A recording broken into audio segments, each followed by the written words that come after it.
Esta es una institución como Conducción, esta es una institución que históricamente ha valorado la literatura y han pasado por estos claustros.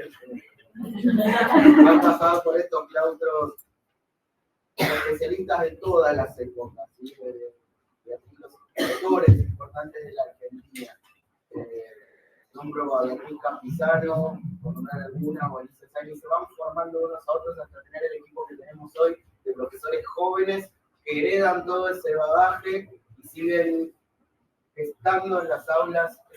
Estamos convencidos de que una buena historia le cambia la vida a alguien, y que a veces una buena historia solo se encuentra en la escuela, porque la familia, por distintas circunstancias, y esto no tiene que ver con la pobreza o no, a veces incluso los más ricos no son capaces de compartir una buena literatura con sus hijos, y tiene que ver con la sensibilidad y con la palabra desde otro lugar, ¿sí? Entonces creemos profundamente, desde siempre, y los profesores lo sostienen, que el contacto con la literatura cambia vidas, cambia rumbos, mejora a las personas, y que por supuesto que confiamos en el libro como objeto, pero es el cuerpo y el sostén de un docente, el que sostiene un libro o el que sostiene la historia.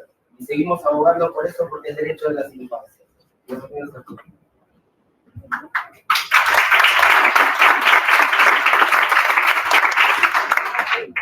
El programa Huellas de la Escuela, legado de la historia educativa de la Ciudad de Buenos Aires, del Ministerio de Educación del Gobierno de la Ciudad de Buenos Aires, junto a la Biblioteca Margarita Ravioli del Instituto Superior del Profesorado de Educación Inicial Sarah Eccleston, dan comienzo a la jornada Historia de la Literatura Infantil que se realiza en el Instituto Superior del Profesorado de Educación Inicial Sarah C. Eccleston.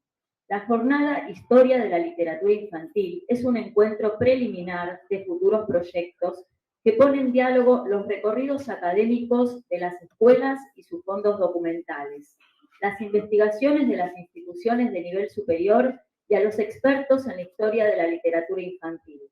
Además, fortalece las lecturas e interpretaciones de los modos de leer y las diferentes escenas de lecturas en torno al libro. Durante este primer encuentro compartiremos estudios de documentos de archivos de instituciones educativas vinculados a la historia de la literatura infantil e investigaciones pedagógicas didácticas de la historia de la literatura infantil. El Instituto Superior de Profesorado de Educación Inicial Sarah C. Eccleston ha sido desde su creación pionero en la enseñanza de nivel inicial. Nació como curso de profesorado de kindergarten por decreto del presidente de la Nación, Agustín P. Justo, el 8 de abril de 1937. Su primera sede fue la Escuela Normal de Maestras número 9, Domingo Faustino Sarmiento. Y por iniciativa del entonces ministro de Educación, doctor Jorge Eduardo Coll, se encomendó la organización y la dirección del curso a la profesora Marina Margarita Ravioli, quien ejerció su dirección hasta principios de 1977. La profesora Ravioli tuvo a su cargo la preparación de los planes y programas del curso recientemente creado.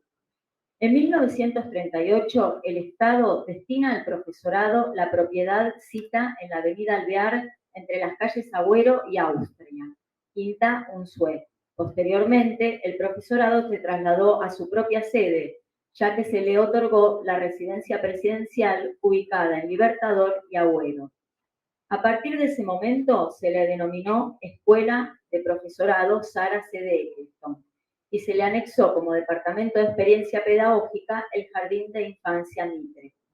Dicha sede funcionó hasta 1942, en que por decreto presidencial se lo trasladó al predio de Figueroa Alcorta y Dorrego, que era una dependencia del Club Gimnasia y Esgrima. En 1974 se inauguró el nuevo edificio del profesorado, construido por la Dirección Nacional de Arquitectura en colaboración con la cooperadora del Jardín de Infancia Mitre.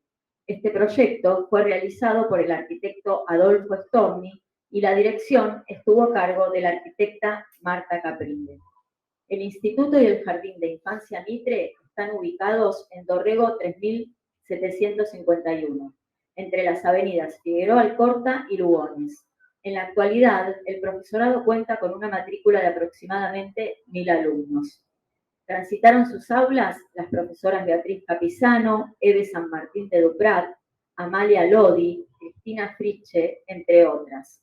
En 1994, el instituto pasa a depender de la Secretaría de Educación del Gobierno de la Ciudad Autónoma de Buenos Aires y en la actualidad del Ministerio de Educación de la Ciudad de Buenos Aires.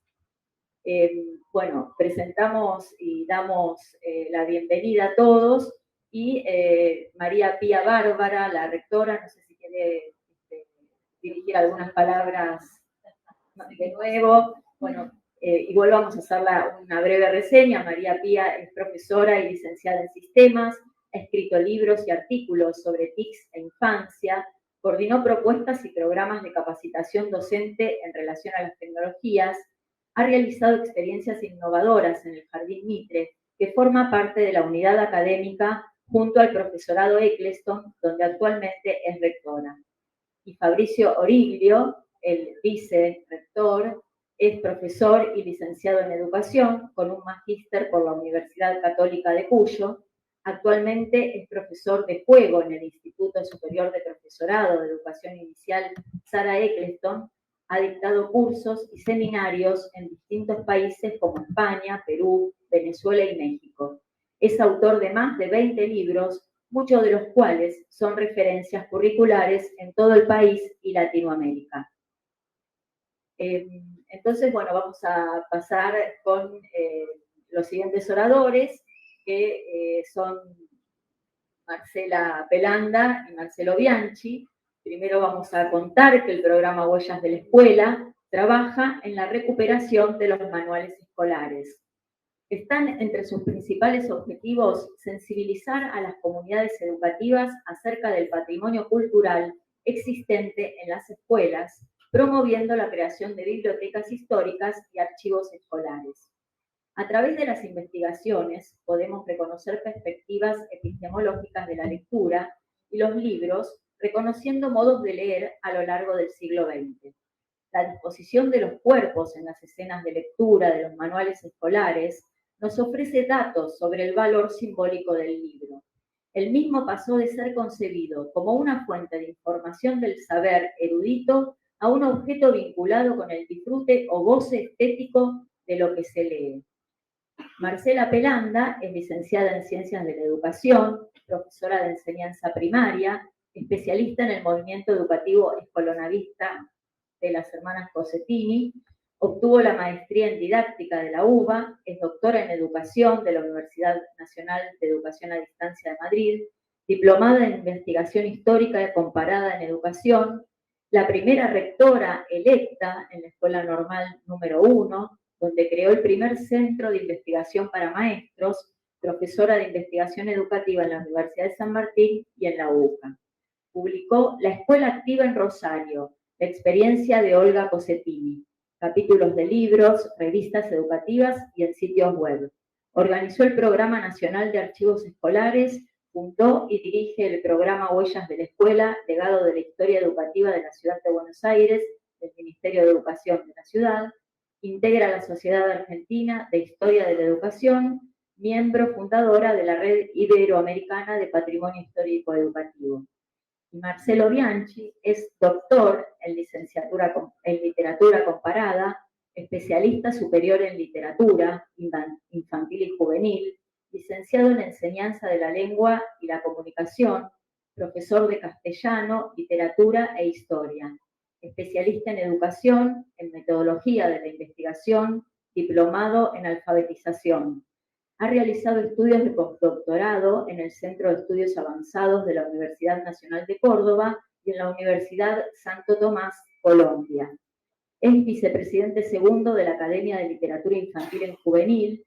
Se desempeña como profesor de literatura para la educación inicial en el Instituto Superior de Profesorado de Educación Inicial Sarah Eccleston y director del Centro de Capacitación y Formación Educativa de Pilar, capacitador de docentes de los niveles inicial, Con anterioridad fue docente de la Universidad Nacional de Luján, Universidad Nacional de General Sarmiento, Instituto Superior de Profesorado Joaquín B. González, Universidad de Palermo, Universidad Argentina Kennedy, UCES, Instituto Superior de Piero, Instituto Superior Freddy Chopin, Escuela Normal Superior número 7, José María Torre, profesor visitante de la Universidad Minuto de Dios en la sede de Bogotá, director de proyectos de investigación, autor de más de 200 artículos y capítulos de libros sobre temas de su especialidad. Participó en más de 50 congresos nacionales e internacionales como expositor. Ahora sí, los escuchamos. Bueno, los otros días cuando con Marcelo estábamos organizando, nos pusimos a debatir temas de los cuales recién Analía compartió y dijimos, bueno, la previa, como dicen los jóvenes, la previa estaría en ese debate, en esas charlas. Durante la pandemia, el programa que describimos recién realizó un encuentro semanal virtual. Y allí nos hicimos amigos, allí nos hicimos una comunidad de expertos que estaba cada uno en su casa, pero tenía ganas de compartir. Y la historia tiene esa riqueza, esa sensibilidad de hacernos parte con nuestra sensibilidad y con lo que hemos vivido, a compartir experiencias, porque, como dice Derrida, el presente requiere una deconstrucción. ¿Y por qué no? La vida escolar y las vidas institucionales de formación docente requieren esa deconstrucción con los objetos, los libros y los recursos didácticos utilizados que forman parte de esa cultura escolar identitaria y que solo los docentes podemos entenderla y comprenderla. Y así fue que el programa Huellas comenzó a tener otros ricos, exquisitos, diría Leticia Cosettini, compañeros de trabajo. Y ahí apareció Marcelo. Marcelo comenzó a participar todos los encuentros y a decir, yo tengo cosas para compartir. ¿Te acordás? Sí, porque yo quería lograr un espacio en Huellas y comenzar a compartir parte de las investigaciones que va realizando. Entonces, en un formulario que enviaba Huellas, siempre envía algún comentario, quiero hacer tal cosa. Y sí, por supuesto, porque yo quería mostrar parte del patrimonio que ya Marcela y el equipo lo conocía por nuestra bibliotecaria, Mónica Maldonado, bueno, ya jubilada, Diana Hernández, pero yo igual tenía ganas de tomar algún momento la palabra. Y estaba pensando en lo que decías a partir de Derrida, estaba pensando en huellas, y estaba pensando en las huellas de las personas que, como decía Fabricio, pasaron por nuestra institución y que dejaron una huella muy profunda, no solamente en las egresadas, que siempre quieren volver, por más que tengan hoy 60 años, 70, siguen volviendo, o más, así tía, totalmente, pues tenemos de las primeras egresadas que siempre vuelven. Algunas volvieron para ser profesoras de la casa, son muchas de las docentes que las alumnas que están presentes tienen, pero también pensaba en las huellas materiales. Y pensaba, mira, traje un libro, un calendario escolar, un libro escrito por un escritor que fue muy importante en la primera mitad del siglo XX, llamado Germán Verdiales, y es un libro que data de 1938, el año de fundación de nuestro profesorado, cuando comenzamos a funcionar, y precisamente en este libro, que es un calendario escolar, el calendario escolar era un tipo de libro que circulaba muchísimo en el ámbito educativo. Hasta hace unos 15 años, realmente eran libros que todos los docentes teníamos, donde nos decían cuáles eran las fechas para recordar de las efemérides. Era directora de primaria, que era la bienvenida de todas las mañanas, había que decir acerca de lo que pasaba ese día, lo que se recordaba ese día. Por eso el calendario era fundamental, porque nos daba los contenidos de esa bienvenida, que eran unos minutitos a los chicos, pero uno le refería. ¿Y vos querés decir de un día en especial? Claro, y como tiene que ver con la cultura del libro, yo quería hablar de un día en particular. Pero claro, con los cambios, con la época, en este momento era el 15 de junio. De acuerdo al calendario escolar de 1938, el 15 de junio se celebraba el Día del Libro. Hoy obviamente cambió, ya no es en junio el Día del Libro, pero tiene algunas cosas interesantes. Hay frases que me parecen interesantes para destacar. Una dice al final: no guardes libros que no volverás a leer. Déjalos que vayan a buscar nuevos amigos. Hoy vemos como algo nuevo cuando en las redes se promociona la siembra de libros, que dejes algún libro tal vez usado, viejo, para que lo lea otro. Y en 1938, Germán Verdiales, uno de los pioneros de la literatura infantil argentina, lo proponía. Y después, otra frase muy interesante que dice: la mano del hombre parece hecha expresamente para llevar los libros, cogidos de las alas. Nuestras manos, entonces, de su mirada, están hechas para tomar este objeto, que vos recordás que se lo tomaba de una manera particular. Exactamente. Ustedes saben que en los manuales escolares hay imágenes sobre ese vínculo corporal del niño con respecto a cómo se tomaba el libro, pero a veces nosotros... ¿Habéis preparado?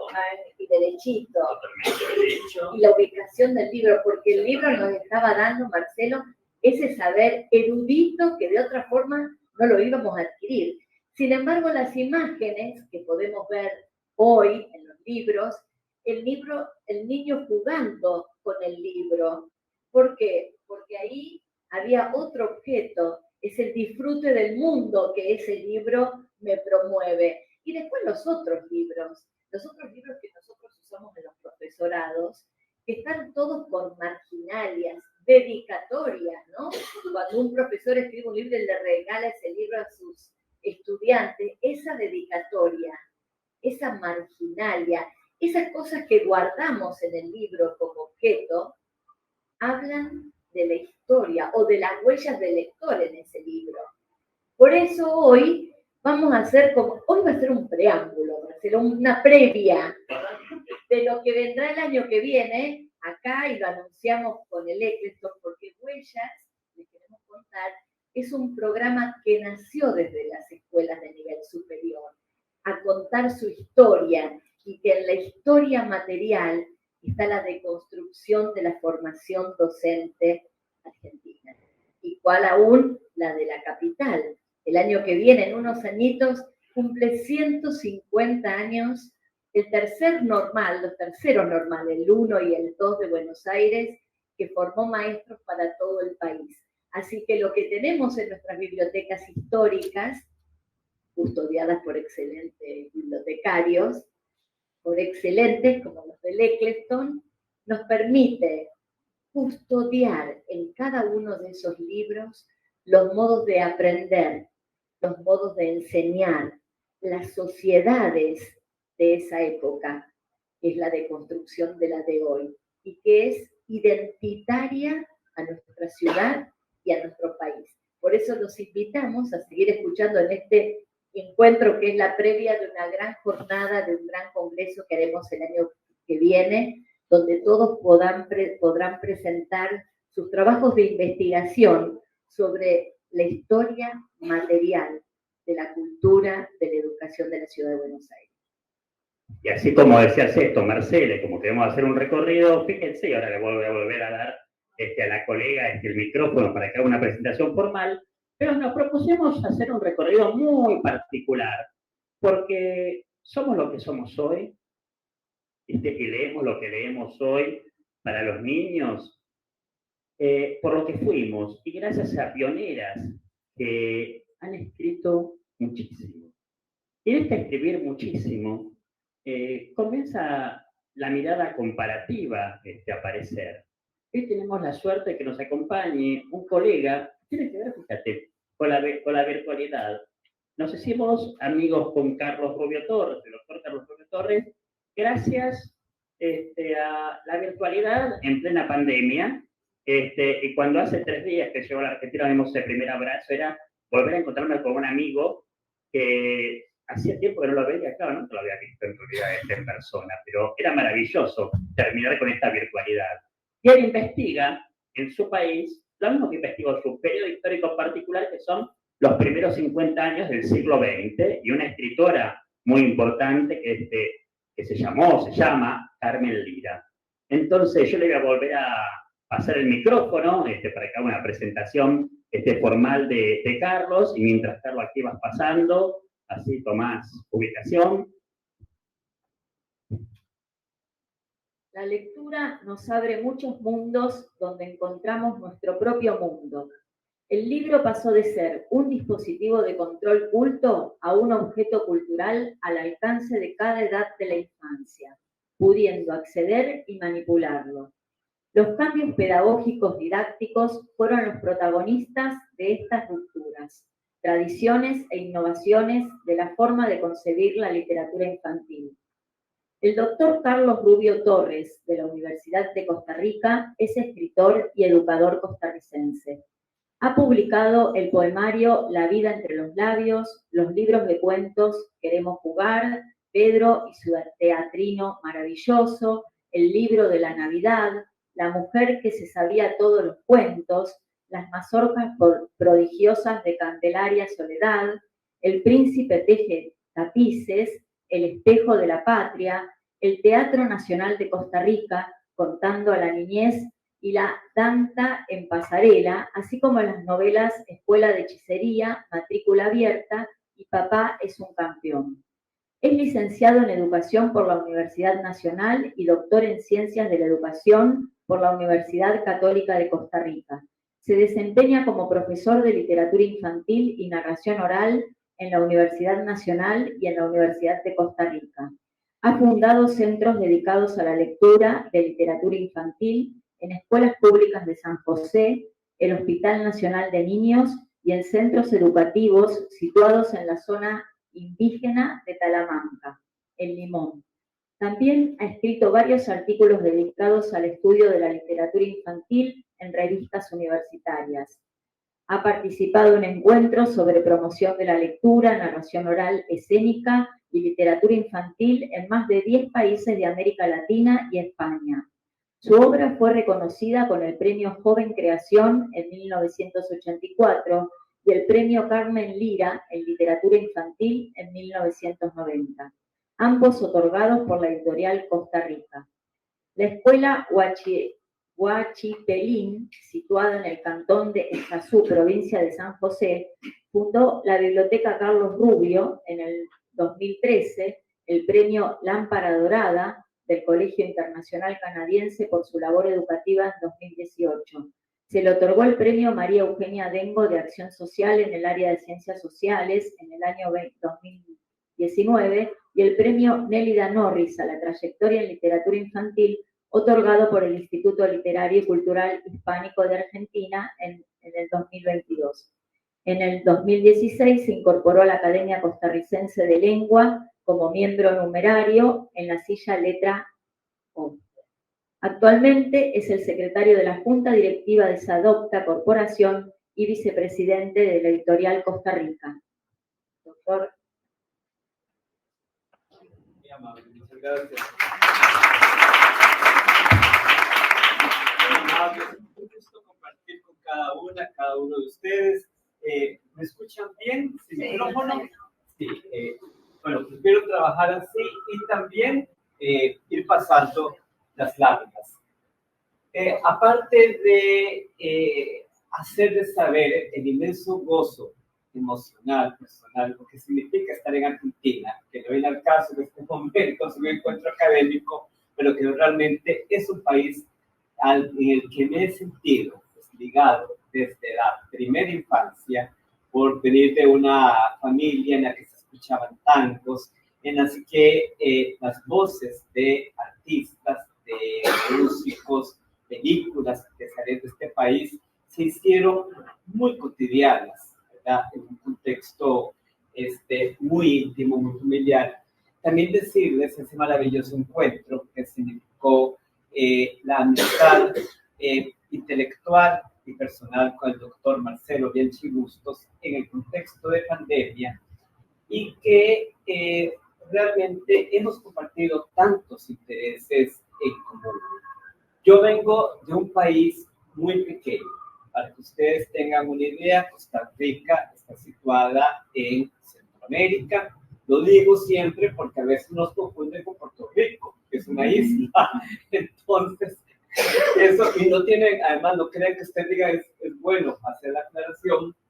Y es un país que tiene poco más de 51,000 kilómetros cuadrados. Imagínense cuántas veces cabría Argentina ahí con poco más de 5 millones de habitantes.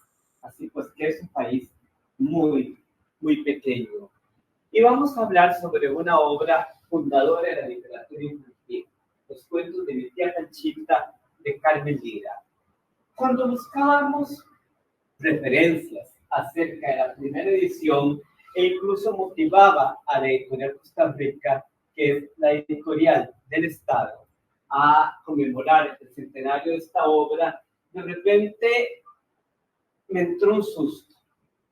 Realmente se publicó en 1920, porque todas las referencias bibliográficas señalaban ese año, pero no encontrábamos el ejemplar de 1920. Bueno, efectivamente no está en la Biblioteca Nacional de Costa Rica, tampoco está en ninguna biblioteca universitaria y lo tienen depositado en la Biblioteca Nacional de Maestros aquí en Buenos Aires. Entonces, también otro hecho que nos hace significativo este acto. Bueno, ¿a qué viene Cuentos de mi tía Panchita? Fue una obra escrita por una maestra humanista, diría yo, Carmen Lira, nacida en San José en 1887, fallecida en el exilio en la Ciudad de México por su filiación al Partido Comunista en 1949. Hago la aclaración que Carmen Lira ingresó al Partido Comunista a partir de 1933 y eso cambió su vida totalmente. Imagínense ustedes en un país tan pequeño, tan conservador, tan sexista, ¿verdad? En el que la mujer no tenía derecho al voto, una maestra y una mujer se le ocurre hacerse comunista. Y bueno, ese fue el pago que le dio el país. Y la obra fue editada por Joaquín García Monge, un distinguido educador y editor. Ahí está el año de nacimiento, el año de fallecimiento, y ante todo se le ha reconocido como el editor de una revista que con toda seguridad llegó acá, viajó por toda Hispanoamérica, que se llamó Repertorio Americano, que se publicó desde 1919 hasta 1958, el año de su fallecimiento. Ambos maestros. Hablemos brevemente de Carmen Lira. Carmen Lira obtuvo su grado de maestra en el maestra normal, el Colegio Superior de Señoritas. Ahí pues salió dominando la lengua francesa e inglesa, que es un hecho interesante, estudió becada. Se desempeñó como maestra rural de primaria en una escuela de la montaña, ¿verdad? También en la misma escuela en la que ella estudió, ubicada en el edificio metálico, en el pleno centro de la ciudad de San José, pero ante todo se le recuerda porque a partir de 1925 inauguró la escuela maternal, que viene a ser una institución pionera y forjadora de la educación preescolar en nuestro país. Hoy no vamos a hablar de eso, sería motivo de otra charla que podemos hacer por Zoom, mucho mejor que fuera presencial, porque me encanta este país. Pero por la distancia aquí no se puede estar viniendo muy seguido. Y ahí se desempeñó como directora y docente hasta el año 1933, cuando fue destituida debido a su militancia política. Imagínense ustedes que era una época en la que se decían que los comunistas comían niños, y como la directora del único centro de educación preescolar que había en el país era precisamente comunista. Imagínense ustedes. Bueno, del año 33 hasta el año 1948, cuando se desata una guerra civil en Costa Rica, en la cual los comunistas quedaron muy mal parados después de esa guerra. Carmen Lira se desempeñó como maestra y forjadora en la educación de adultos, ¿verdad? Con publicaciones como El Grano de Oro y El Peón. Y fue una fundadora del Patronato Nacional de la Infancia, trabajó con niños de la calle, que en aquella época, este término también, no sé si se utiliza aquí en Buenos Aires, se les llamaba gamines, y era un término muy despectivo. Prácticamente la prensa de la época decía, cuidado, ahí vienen los gamines, y era como una plaga, y eran niños que vivían en la calle, ¿verdad? Y pues toda su vida se perfiló como una maestra con una clara visión humanista. Como ven ustedes, incluso de avanzada, ahí con un pantalón, después no hay tiempo de hablar de esto, ¿verdad? La historia de esta foto, pero vean ustedes que no era la costumbre, lógicamente, en esa época. Joaquín García Monge, hay que mencionarlo porque es el editor y él fue quien facilitó que se publicara esta obra, y aunque es una especulación, ¿verdad?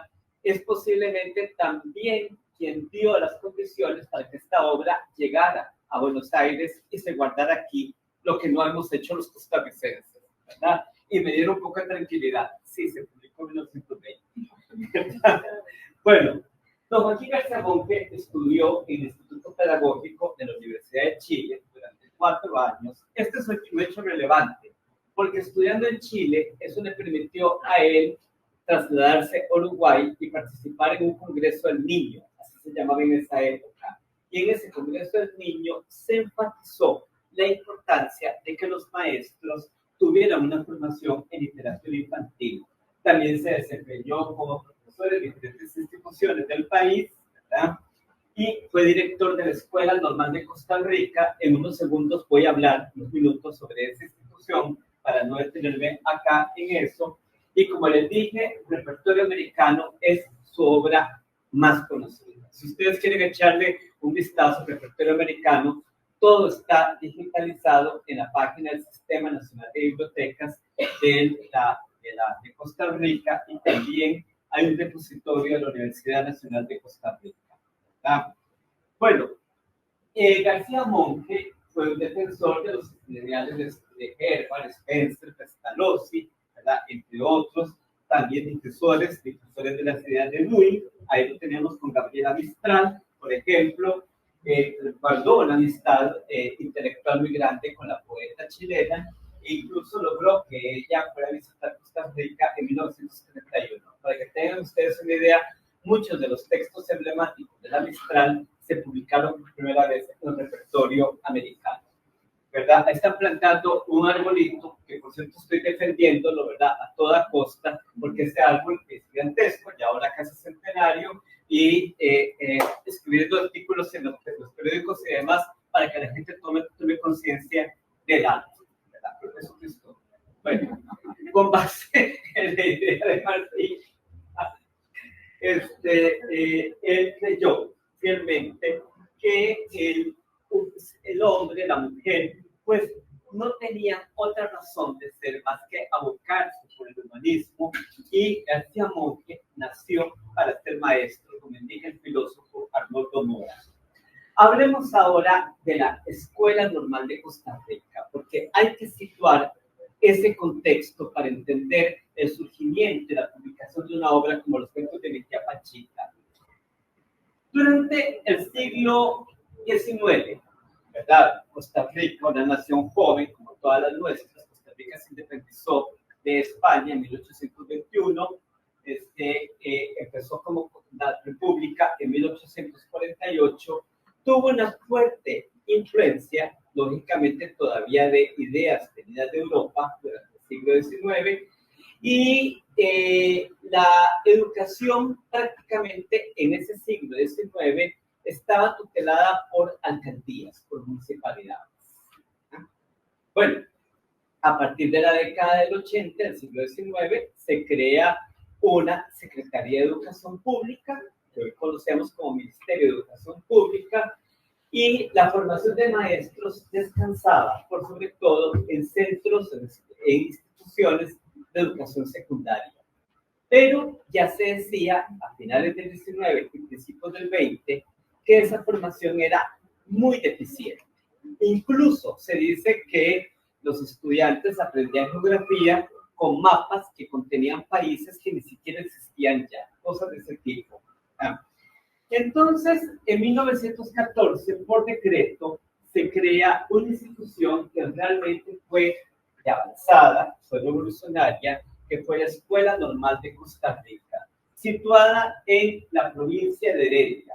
Por favor, cuando ustedes hablan de provincias en Argentina, pues posiblemente piensan en muchos kilómetros de distancia de una provincia a otra. Para que ustedes tengan una idea, yo trabajo en dos universidades, una está en la provincia de San José y otra está en la provincia de Heredia, ¿verdad? Y mi traslado en auto para hablar en términos del siglo XXI de una universidad a otra puede tardar de media hora a una hora dependiendo del tránsito. Es una distancia como de unos 15 kilómetros entre cada una, porque allá todo es pequeñito. Bueno, entonces, fue una institución de vanguardia y a partir de 1915 se creó la Cátedra de Literatura Infantil. Quien propuso la cátedra fue el señor García Monge, acá lo vemos con bigote en el centro, y ya les dije que esa idea él la había traído de Uruguay. Bueno, ¿qué pregonaba García Monge en la cátedra? Bueno, ante todo, él decía que la cátedra debía dedicarse al estudio del folclore. Ese fue el bastión fundamental y el concepto que sostuvo la literatura infantil en esta época.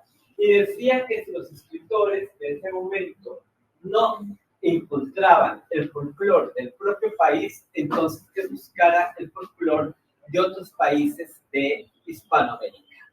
¿Ah?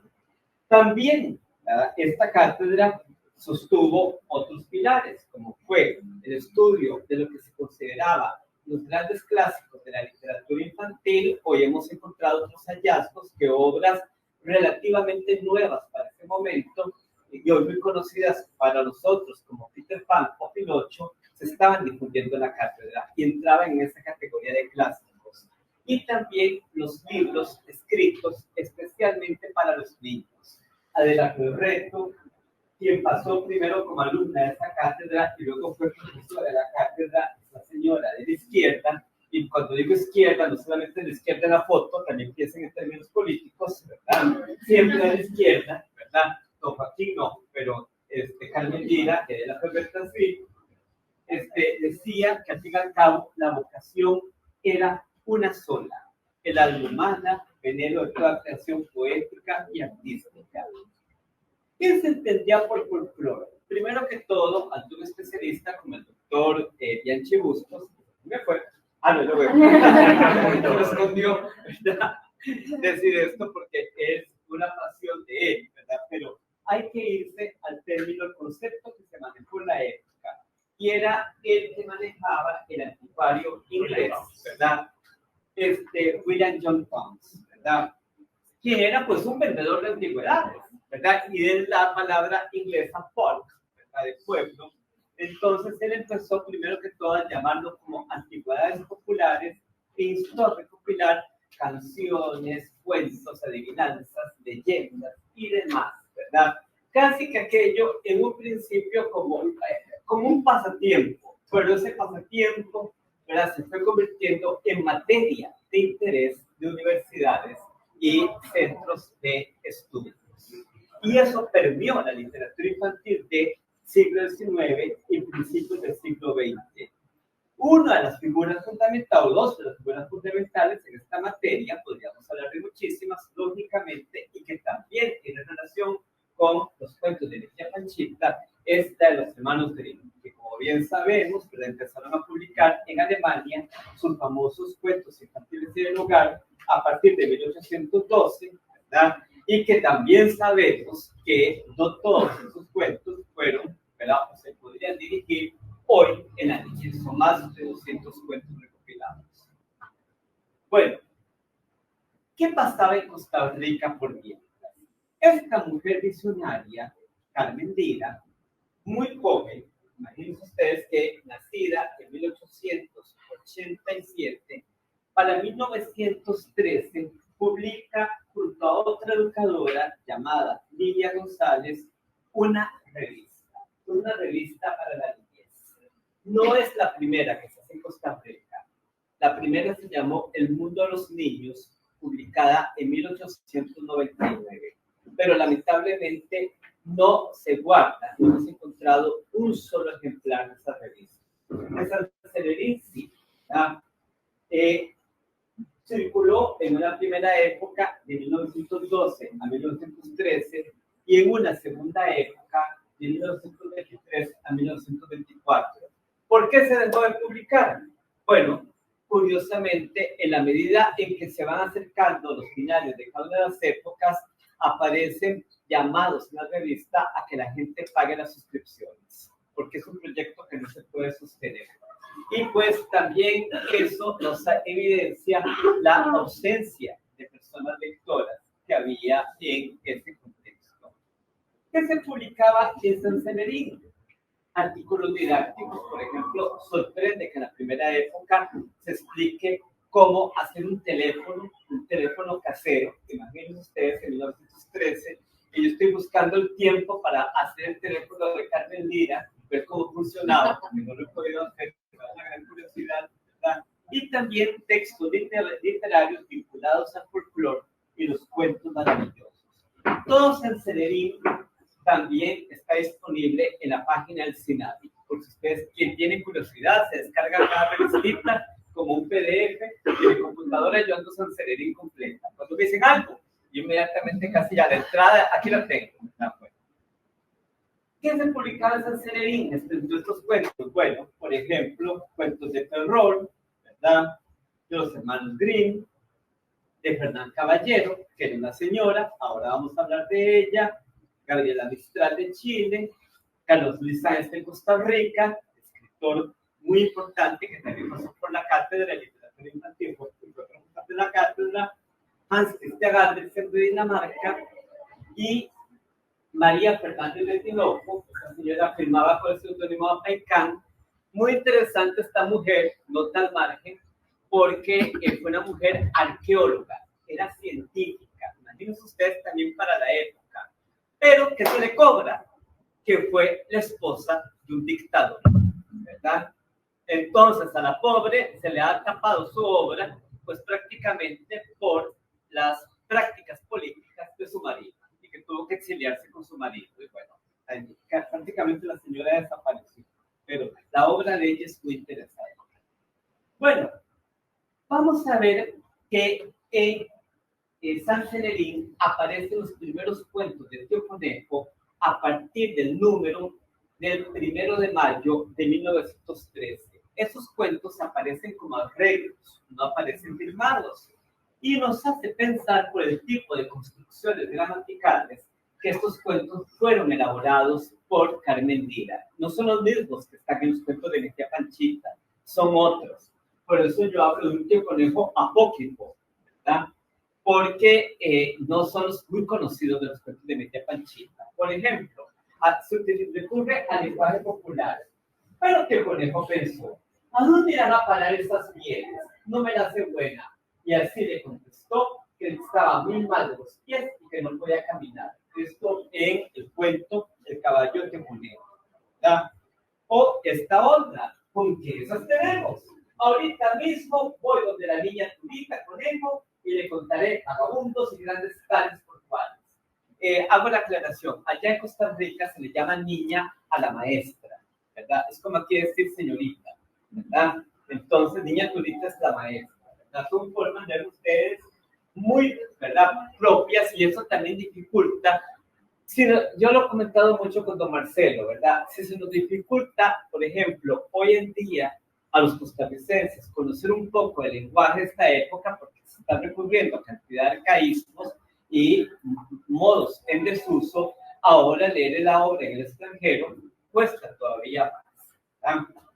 Bueno, contexto político. Doctor Rubio, si señor Loconijo vino recién, Así apareció por acá, usted no lo vio, y me dijo algo muy desagradable. Pero tío Conijo, para los que lo conocen, era bastante desagradable a veces. Que el tiempo es tirano y que, lamentablemente, por cuestión del tiempo, están quedando 10 minutos. 10 minutos, muy bien. Voy a hablar. Tío Conejo, el culpable es Tío Conejo. No soy yo ni Marcela. Tío Conejo. Bien, vamos a hablar del contexto político. En Costa Rica hubo una dictadura de 1917 a 1919. Y bueno, ¿verdad? Ahí está, él se puso un presidente, ¿verdad? El señor de la derecha es el esposo de la señora que les mencionaba ahora. Una dictadura se sabe cuándo empieza, no se sabe cuándo termina, ¿verdad? Y bueno, entonces se trató de hacer caer aquella dictadura. Y Carmen Lira estaba en contra de esa dictadura. Y entonces, ¿qué hizo Carmen Lira? Como mujer que era de avanzada. Bueno, juntó a varias maestras, por sobre todo, ¿verdad? Educadoras, y así, como quien no quiere la cosa, quemó un periódico, ¿verdad? Quemó un periódico que apoyaba a la dictadura, así como lo digo, ¿verdad? Eso fue el 12 de junio de 1919, y 2 meses después de la quema del periódico, termina la dictadura. Entonces, como premio político por haber quemado el periódico, como lo dejó Carmen Lira, ¿verdad? Después con más tiempo les cuento, ¿verdad? Porque eso es divertido. Porque además, imagínense ustedes, mujeres, personas que hicieron esto, con hombres que les estaban apuntando y demás. Imagínense ustedes, bueno, a uno de los, porque eran 2 hermanos, ¿verdad? A uno de ellos lo asesinaron en la esquina de la casa de Carmen Lira. Es una casualidad tremenda, ¿verdad? El otro fue el que se tuvo que esconder en Francia, ¿verdad? Terminó la dictadura. Joaquín García Monge fue nombrado entonces secretario de Educación Pública, es decir, ministro de Educación Pública, ¿verdad? Y a partir de ese momento también empieza a publicar, allá a circular su famosísimo repertorio americano. Y Carmen Lira, entonces, se va a estudiar a Europa. Este viaje a Europa fue como una especie de premio político por lo que ella había organizado. Y aunque no tenemos una referencia exacta, se supone que Carmen Lira recibió en la Sorbona un seminario directamente con María Montessori. Sea eso cierto o no sea cierto, porque no lo podemos respaldar con documentación, es que Carmen Lira regresa a Costa Rica con fuertes ideas montessorianas. Les he enseñado lo poco que tenemos, que es el pasaporte de Carmen Lira, ¿verdad? Que no nos arroja más información que algunas fechas, ¿verdad? Y a partir de entonces es que se empieza a conocer esta obra. La obra actualmente está dividida en 2 partes. Una primera parte en la que aparecen personajes varios, ¿verdad? El tonto, las adivinanzas, el cotonudo, Urbieta, la cucarachita mandinga, salir con un domingo 7. Y la segunda parte, ¿verdad? Tiene a Tío Conejo como personaje. La primera parte 13 cuentos, la segunda parte 10 cuentos. No siempre fue así. Si vamos a la Biblioteca Nacional de Maestros, esa primera edición tiene 15 cuentos. La obra al final tiene 23 cuentos. Fueron agregando 8 cuentos más en ediciones posteriores. De los cuentos de la primera parte, tenemos ante todo la primera referencia a esta escritora nacida en Suiza, pero española por vocación, que es Fernán Caballero, sevillana. Y la segunda parte, Alexander Harris, que es uno de los precursores de la figura de ese terrible conejo. Hablemos de Fernán Caballero. Bueno, nació en Suiza, optó por un seudónimo masculino, se dice, porque la intelectualidad de esa época no veía con buenos ojos que una mujer participara en el mundo intelectual y editorial. Y bueno, ¿verdad? Se dedicó a la recopilación de estas tradiciones en barrios humildes de Sevilla. Ya fallecida, Fernán Caballero, se recopilan algunos de sus cuentos en una obra que se llama Cuentos de Encantamiento, que se dedicaron por sobre todo a la niñez. ¿Qué hace Carmen Lira? Bueno, prácticamente narra con un lenguaje popular propio del costarricense del Valle Central de inicios del siglo XX, los cuentos de Fernán Caballero. Cuando celebramos el centenario del nacimiento de Carmen Lira, hubo una señora muy maltino que dijo, es que Carmen Lira lo que hizo fue un plagio. No. Plagio, entonces hubieran hecho también los hermanos Grimm, hubieran hecho Pedro y todos los grandes, ¿verdad? No. Son cuentos populares que vienen de muchos siglos atrás y que se reescriben con características propias de una o varias culturas. Para que ustedes tengan una idea, Fernán Caballero, por ejemplo, escribe el libro suyo, versión valenciana, Carmen Lira lo convierte en Alfredo Olivar. Fernán Caballero, el pájaro de la verdad, Carmen Lira, el pájaro de los encantos, y así sucesivamente. Incluso comparte a su mismo título, La sombra del diablo, que también los hermanos Grimm lo presentan. Y por otro lado, Alexander Harris, ¿verdad? Quien conoció barriadas, ¿verdad?, del sur de los Estados Unidos antes de la Guerra de Secesión, recopiló, ¿verdad?, estos cuentos y tenemos evidencia clara de que Carmen Lira leyó a Chandler Harris. Y como hablaba y traducía del inglés, eso por eso lo enfatizó muchísimo, ¿verdad? Ella pues hizo prácticamente sus propias versiones de los cuentos de Chandler Harris. Pero Chandler Harris habla de Brother Rabbit, ¿verdad? Y Carmen Lira lo presenta como Tío Conejo. Bueno, aquí hay evidencias, por ejemplo, esta es parte del inventario de la biblioteca que Carmen Lira tenía en la escuela maternal, ¿verdad?, en 1925, ya que está Night, Uncle Remus, ¿verdad? También lo menciona en San Cenerín y lo menciona en un ensayo que se llama La Cenicienta, que por cierto está publicado en la revista Miradas y Voces de la LIC, que aquí se publica la Academia Argentina de Literatura Infantil y Juvenil, ¿verdad? Y acá tenemos también algunas referencias de cuentos de Chandler Harris, de los cuales Carmen Lira hace su propia versión. De este taimado terrible con el cual nunca debemos hacer tratos, que es Tío Conejo, que siempre se sale con la suya.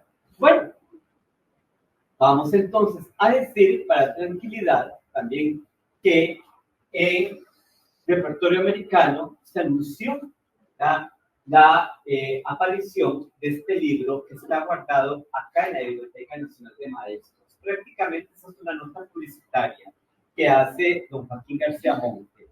El libro está guardado acá, no tiene ilustraciones. Voy a hacer una referencia muy rápida a las ilustraciones del libro. Por ejemplo, en 1936 aparece con ilustraciones de Juan Manuel Sánchez, muy influenciadas por el Art Nouveau y por la imagen precolombina. Juan Manuel Sánchez fue un escultor, trabajó la piedra e hizo estos dibujos con tinta china, como los que están aquí, y prácticamente ilustró desde 1936 hasta 1983, que hace, por cierto, la edición del centenario de Pinocho, que se publica en Costa Rica, en esta misma técnica. La edición del 56, ilustrada por Sánchez, se considera como la edición ya que queda, como dice, que define cómo va a quedar los cuentos de mi tía Panchita. Vean que esto es muy raro, porque Carmen Lira murió en el 49, y la edición queda fija en el 56. Todavía no nos queda claro si fue que ya lo dejó organizado o alguien ya reacomodó los cuentos de esta manera. No lo conocemos ahora. Bueno, decirles que, por ejemplo, se presentan algunos asuntos en la edición del 56. Encontramos a la mítica tía Panchita sentada en una banca, que era una banca que tenía Carmen Lira en el corredor de su casa. tuve la oportunidad de dialogar con Luisa González, quien fue una de las mejores amigas de Carmen Díaz. Doña Luisa, con más de 80 años, yo un jovencito de 17, 18. Y yo, pues, lógicamente, con cierto pudor adolescente y sin mucho conocimiento, le pregunté a doña Luisa, ¿y cómo era Carmen Díaz?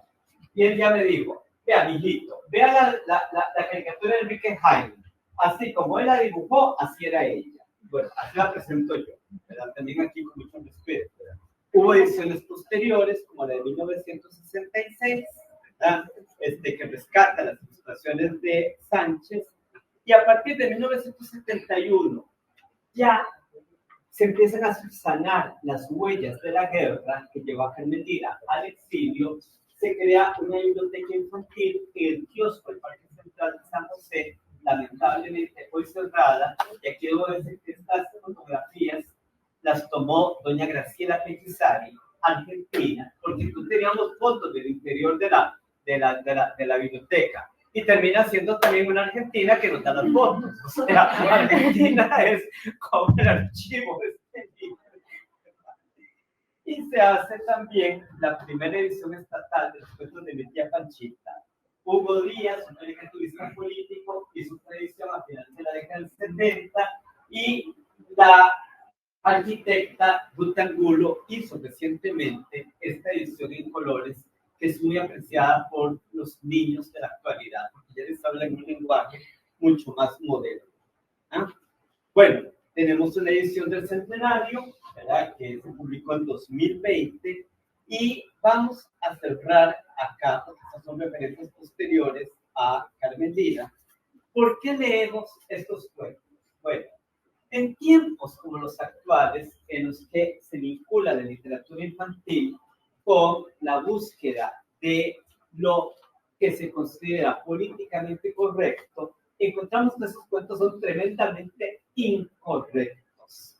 Incorrectos hasta tal grado que hubo una fundación vinculada con género y derechos humanos que para el 20 quiso hacerle un homenaje a Carmen Lira, sin leer la obra antes.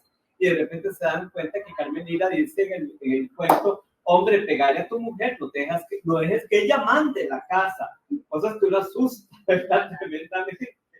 Y que, bueno, reflejan el pensamiento de aquella época, ¿verdad? Y que permiten también, con la niñez actual, hacer ver cómo se pensaba en la antigüedad, qué era lo que se decía en la antigüedad. Por otro lado, el lenguaje vernáculo, ¿verdad?, que de alguna manera también está abundante en arcaísmos, ¿verdad?, nos retrata como seres humanos, ¿verdad?, y al fin y al cabo nos habla de la necesidad de la aventura, el gozo estético, el humor y la magia de la palabra. Aquí tienen ustedes dos referentes de artículos que, si ustedes se buscan, uno publicado en Costa Rica, de en Argentina, está en línea, La Casa de Carmen Lira, y me despido de ustedes con la frase de ella: y me meto por un huequito y me salgo por otro, para que ustedes me cuenten otro. Muchísimas gracias.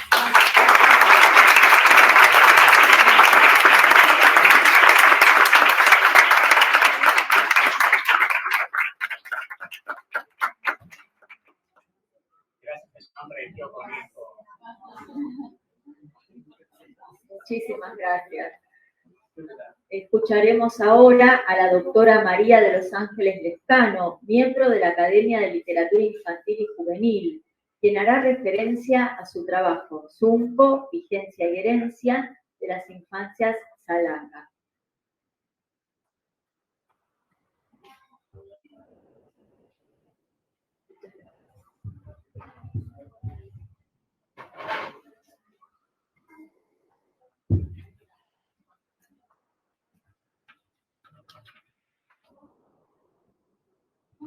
Hola, buenas tardes a todos.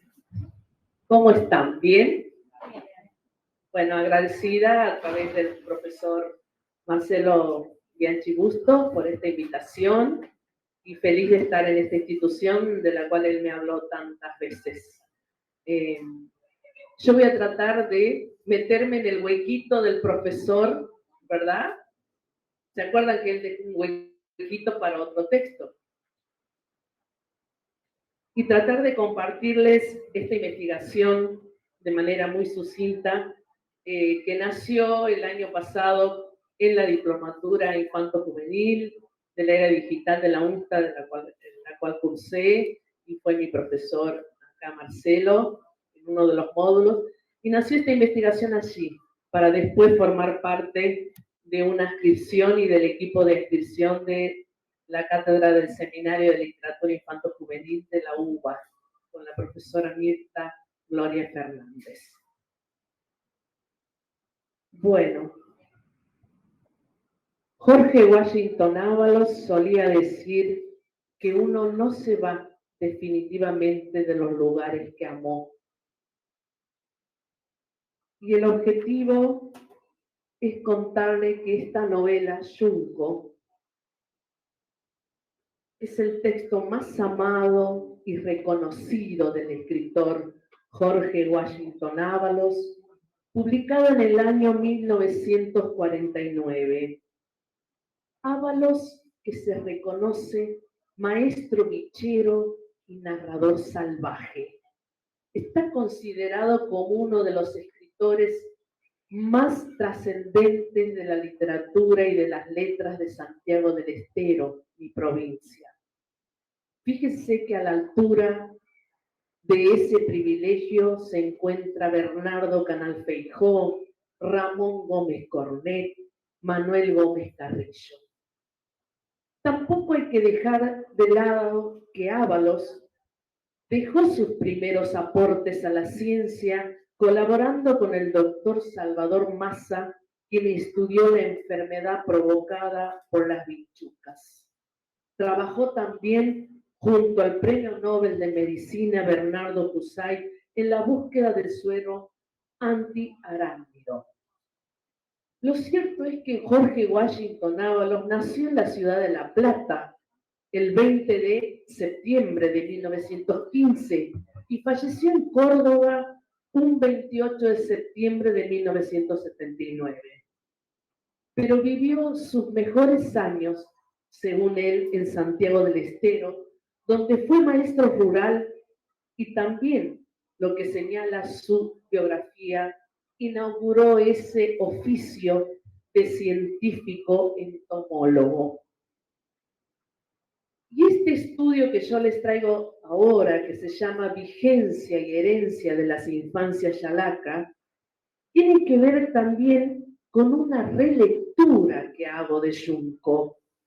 Hoy en día, una lectura que está conectándose al territorio de la LIG.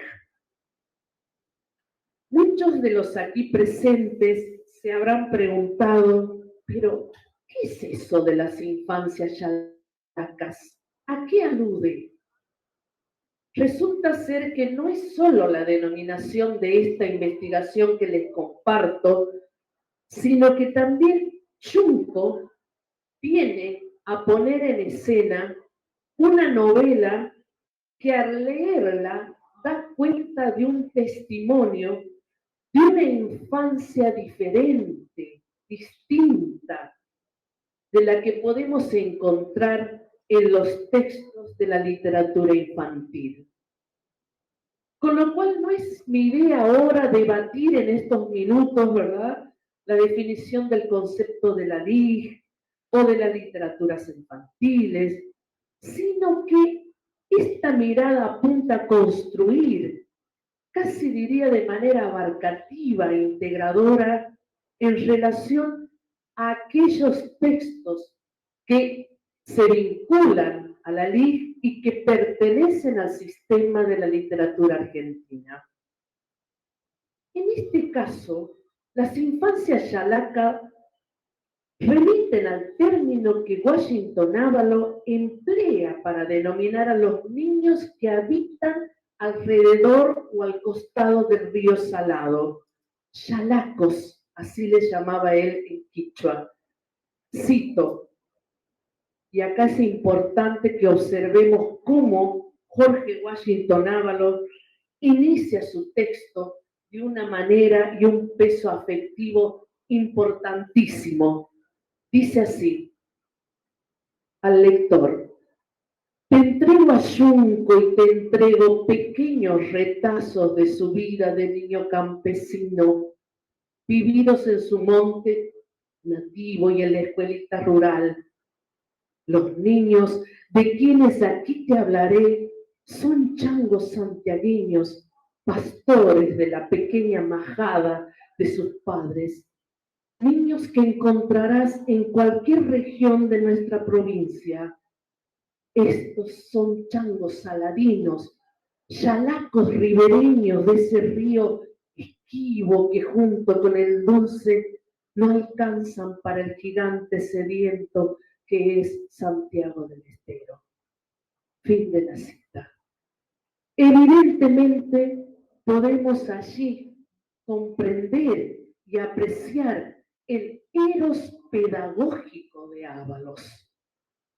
Él es consciente que entrega una historia a su lector, que entrega el tesoro que es la niñez, que entrega, como nosotros diríamos, un niño, ¿verdad?, a través de este texto.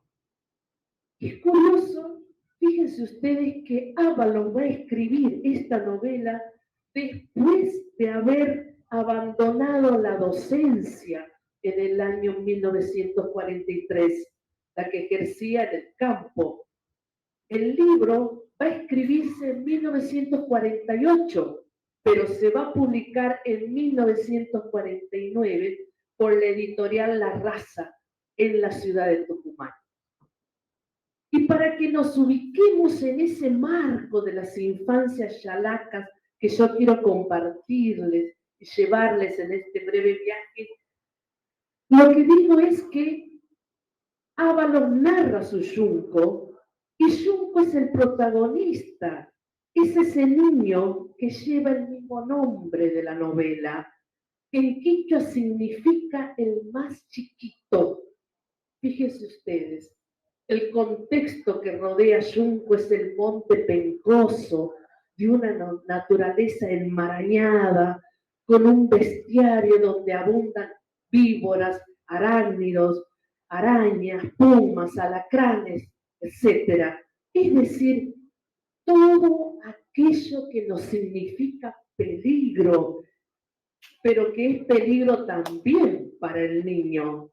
En este caso, aquí el niño está en un contexto naturalizado de una vida cotidiana, de una vida de todos los días, lo que de alguna manera nos lleva a pensar que es el tópico del tema del wild, de lo salvaje que despierta profundas resonancias en el niño.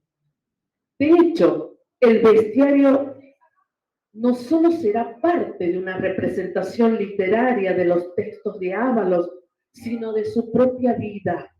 En este sentido, Junco, al igual que Ábalos, constatan esa intersección del hombre con la vida.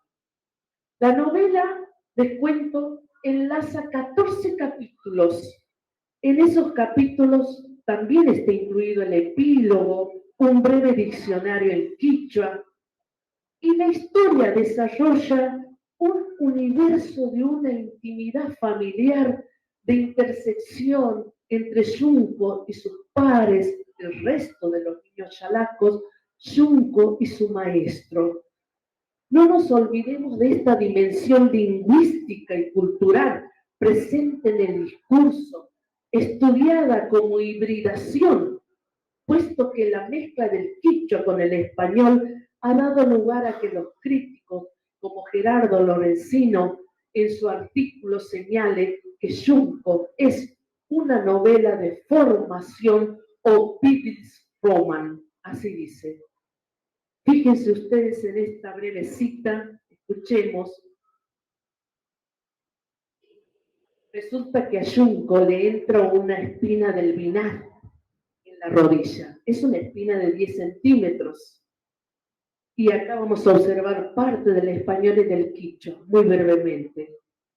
Junco siente un agudo dolor en la rodilla cuando se incorpora lleno de tierra por el revolcón.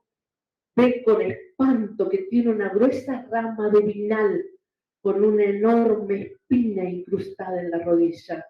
Quiere arrancarla, pero esta reseca, se quiebra flor de carne. El muchachito cae con la pierna encogida, sollozando. Tanshu, su hermana, siempre atenta a su hermano, da la voz de alarma. Taita, muy yunco, onculos tallan. Y corre hacia la calle sollozando. Pobre Tansha, su hermano está caído en el suelo. Fin de la cita. Les cuento que al respecto de esta inclusión del quichua, un profesor, mi querido profesor Domingo Bravo, que vivía a 5 cuadras de mi casa ahí en La Banda, porque yo viví mucho tiempo en la ciudad de La Banda, en Santiago del Estero, él escribió el primer diccionario en quichua en el año 56. Y fíjense que esto está publicado en el año 1949, con lo cual el profesor Domingo Bravo dice que Yunco es el primer testimonio lexicográfico de bilingüismo del quichua santiagueño en la provincia. Es decir, que podemos constatar con esto que Yunco es una novela, que hay quichuismos, que hay cartas dentro o discurso epistolar, ¿verdad? Pero que también viene a señalar y a enfatizar que es un texto puramente polisémico, porque fíjense ustedes que puede ser leído desde esos diferentes lugares, ¿no? Al mismo tiempo que digo esto, podemos pensar que Yunco es un texto clásico, tal como lo dice Ítalo Calvino. Los clásicos son aquellos libros que nunca terminan de decir, visto que cuando uno más cree conocerlos, más nuevos, inesperados e inéditos resultan. Fin de la cita. Y fíjense el circuito que sigue Yunco. Yo les conté recién que no fue conocido al año en que fue publicado por Editorial La Raza. No, fue conocido recién y popularizado, ¿saben cuándo? En el año 1960, cuando Lautaro Murúa, el director cineasta chileno, lo recoge, le da a Augusto Roa Bastos para que haga justamente el guión de la película, y la película sale a la luz en 1960 con el mismo nombre, Yunco. Es decir, que el circuito es diferente, no es del lector, es del espectador primero, ¿verdad? Ahora, esa película y ese guión también fue asesorado por Washington Ábalos, ¿no? Va a ganar un premio, el premio Cóndor de Plata al cine en el año 1961. Y ustedes se preguntarán, ¿por qué este texto tan sencillo, así como yo les leí la primera cita, tan sencillo puede ser cautivador, puede ser provocador? ¿Por qué llama la atención? ¿Por qué puede trascender cuando fue justamente traducido a muchos idiomas y el primer idioma fue el ruso? Y lo que señala el profesor, mi profesor, que ya no está, falleció el año pasado, José Andrés Rivas, que se dedicó a los estudios de literatura santiagueña, él va a señalar que Yunco fue una novela mal leída, porque Yunco fue leída desde el lugar de la literatura regional, ¿sí? Con lo cual, esto hizo que Yunco fuera como una novela nativista y un texto tardío de la tierra, una novela costumbrista. Fíjense que yo lo traigo ahora acá al territorio de la LIG, donde puede también tener otra perspectiva y una lectura enriquecedora también, ¿verdad? Lo cierto es que, ¿cuáles son los componentes que forman parte para que yo, de alguna manera, ¿verdad?, proponga estas infancias yalacas a partir del anclaje de Yunco a partir de la mirada hacia atrás de otros textos de la literatura santiagueña que vienen repitiendo la presencia de ese Yalaquito en sus diferentes historias y que sigue repitiéndola en la música, en la plástica. Entonces, yo creo que un elemento importante es la realidad con la que nos topamos al leer el texto. Una realidad que tiene que ver con el retrato de un niño adulto, la pobreza que lo acecha, por ejemplo, la carencia de agua potable, la sequía interminable en esos lugares, las inundaciones o el agua mala, como le decía Junco, a esa agua que estaba totalmente contaminada, al mismo tiempo que tenemos que señalar cómo el niño pensaba en su familia y se ponía feliz cuando carneaba un animal, porque iban a tener que comer. El niño también que pasa por todos estos obstáculos, muy parecido al héroe, ¿sí? Ese héroe que tiene que ver con esas teorías que nos enseñan, ¿verdad? De Campbell, bueno, las diferentes teorías donde está el viaje, donde está la heroicidad, donde está la presencia de ese personaje que va pasando obstáculos tras obstáculos. Junco pasa, ¿verdad? Esta cuestión del accidente, de la espina del vinal, pero también sufre la muerte de Ana Beira, una de las niñitas que forma parte de su grupo. Cito: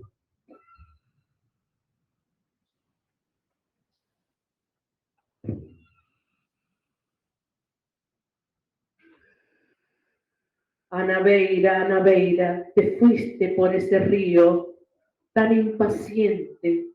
Es triste el rebaño que se va y sos aún muy chiquita para irte y mamar hacia otros lugares, hacia otros horizontes. Fin de la cita. Cuando yo digo que también Junco tiene que ver con esa realidad, de pronto estoy pensando en otros niños. Estoy pensando en el Lazarillo de Tormes. Estoy pensando en Oliver Twist de Dickens. Estoy pensando en cierta condición de esos niñitos que de alguna manera pueden ser comparados, pese a las distancias geográficas y literarias, ¿verdad? Pueden ser comparados con Junco. Junco se puede decir, como decía Ábalos, ¿qué opina? ¿Qué le significa Junco? Me significa, cito, contar emociones del alma que yo sentía como vivencias profundamente arraigadas. Es decir, Ábalos teje toda una representación de niños harapientos, analfabetos, sencillos, sabios a la vez, pero con una sabiduría ancestral que los conecta al bestiario propio. Allí, en ese lugar, es posible reconocer el cronotopo que tanto nos ha enseñado, nos ha aportado Bakhtin. Fíjense ustedes, allí, en ese lugar. Y cuando esta novela llega a Miguel Ángel Asturias, ¿saben lo que dice? Lo siguiente, cito: es el niño, es el paisaje, es el ambiente. ¿Qué es lo que nos seduce de esta novela? En efecto, niño, paisaje y ambiente son inseparables. Fin de la cita. Es evidente que cualquier acto de leer a Junco me va a traer aquel famoso texto de Graciela Montes, El corral de la infancia.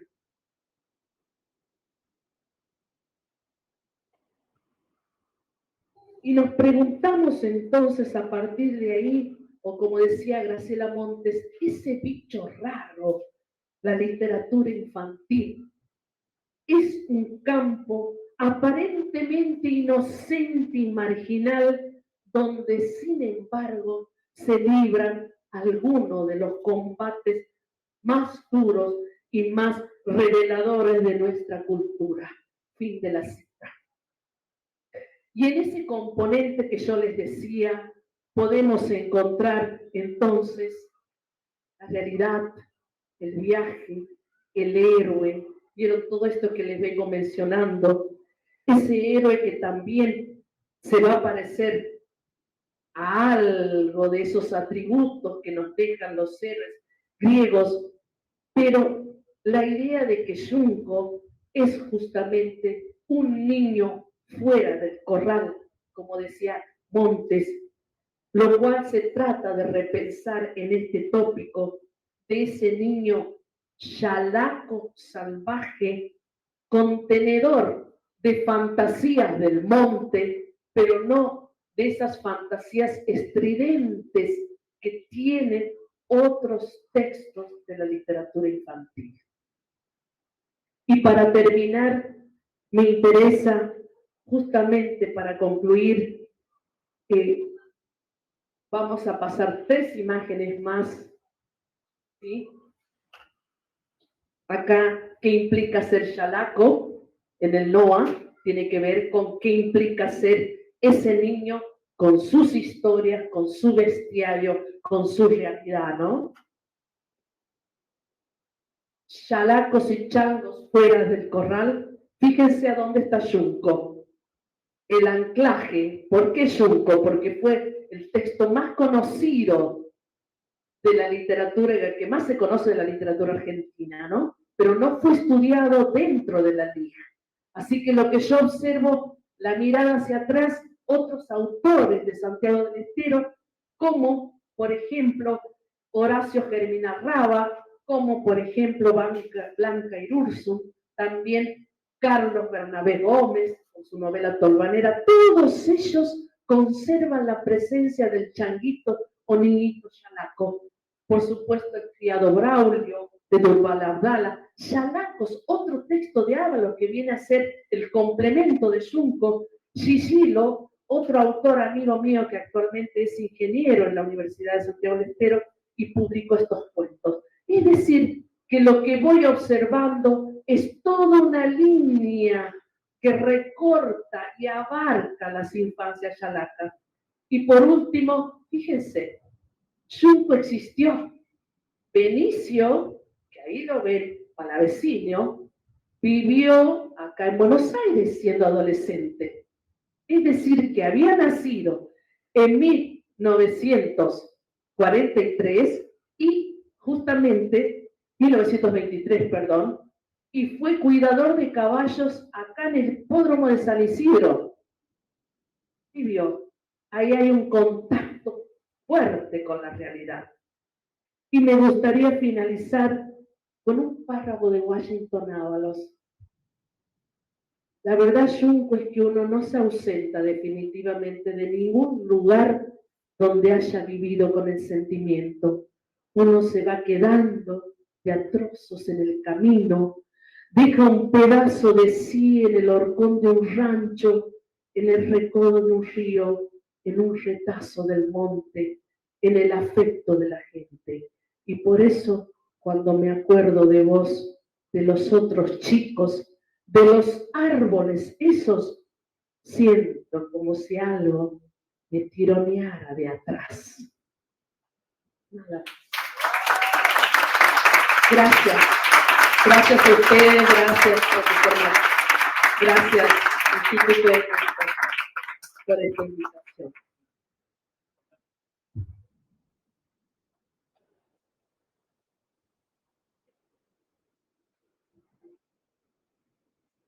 El ocaso, Ruge, ya no soy así. Estaba diciendo la profesora que yo, Marcela me conoce, soy del barrio de Nueva Pompeya, y Homero Mansi, que es también un autor santiagueño. De la tuya, él claro, decía, soy de Aña Mía, decía. Claro, que escribió el Tango Sur, Barrio de Tango. Yo me tomé todas las aguas, perdón.